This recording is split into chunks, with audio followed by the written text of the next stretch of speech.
Isaiah chapter 5. Now I will sing to my well-beloved a song of my beloved touching his vineyard.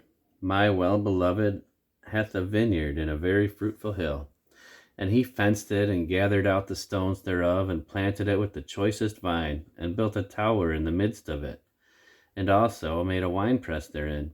And he looked that it should bring forth grapes, and it brought forth wild grapes. And now, O inhabitants of Jerusalem and men of Judah, judge, I pray you, betwixt me and my vineyard. What could have been done more to my vineyard, that I have not done in it? Wherefore, when I looked that it should bring forth grapes, brought it forth wild grapes. And now go to. I will tell you what I will do to my vineyard. I will take away the hedge thereof, and it shall be eaten up. I will break down the wall thereof, and it shall be trodden down, and I will lay it waste. It shall not be pruned nor digged. There shall come up briars and thorns. I will also command the clouds that they rain no rain upon it. For the vineyard of the Lord of hosts is the house of Israel, and the men of Judah his pleasant plant. And he looked for judgment, but behold, oppression; for righteousness, but behold, a cry. Woe unto them that join house to house, that lay field to field, till there be no place, that they may be placed alone in the midst of the earth.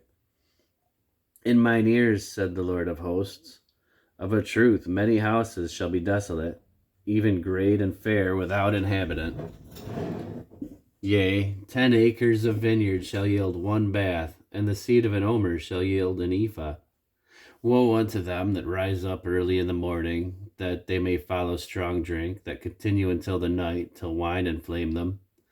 And the harp and the viol and the tabret and the pipe and wine are in their feasts, but they regard not the work of the Lord, neither consider the operation of his hands. Therefore my people are gone into captivity, because they have no knowledge, and their honorable men are famished, and their multitude dried up with thirst. Therefore hell hath enlarged herself, and opened her mouth without measure, and their glory, and their multitude, and their pomp, and he that rejoiceth shall descend into it.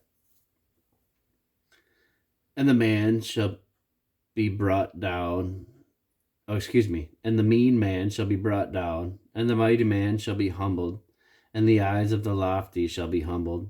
But the Lord of hosts shall be exalted in judgment, and God that is holy shall be sanctified in righteousness.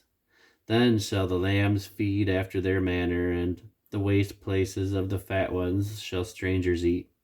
Woe unto them that draw iniquity with cords of vanity, and sin as it were with a cart rope, that say, let him make speed, and hasten his work, that we may see it. And let the counsel of the Holy One of Israel draw nigh and come, that we may know it. Woe unto them that call evil good, and good evil, and put darkness for light, and light for darkness, that put bitter for sweet, and sweet for bitter. Woe unto them that are wise in their own eyes, and prudent in their own sight. Woe unto them that are mighty to drink wine, and men of strength to mingle strong drink, which justify the wicked for reward, and take away the righteousness of the righteous from him. Therefore, as the fire devoureth the stubble, and the flame consumeth the chaff, so their root shall be as rottenness, and their blossom shall go up as dust, because they have cast away the law of the Lord of hosts, and despised the word of the Holy One of Israel. Therefore is the anger of the Lord kindled against his people, and he hath stretched forth his hand against them, and hath smitten them. And the hills did tremble, and their carcasses were torn in the midst of the streets. For all this his anger is not turned away, but his hand is stretched out still. And he will lift up an ensign to the nations from afar, and will hiss unto them from the end of the earth. And behold, they shall come with speed swiftly.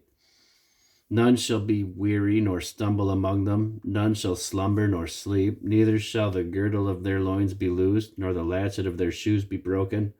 Whose arrows are sharp, and all their bows bent. Their horses' hoofs shall be counted like flint, and their wheels like a whirlwind. Their roaring shall be like a lion. They shall roar like young lions. Yea, they shall roar and lay hold of the prey, and shall carry it away safe, and none shall deliver it. And in that day they shall roar against them like the roaring of the sea. And if one look unto the land, behold, darkness and sorrow, and the light is darkened in the heavens thereof.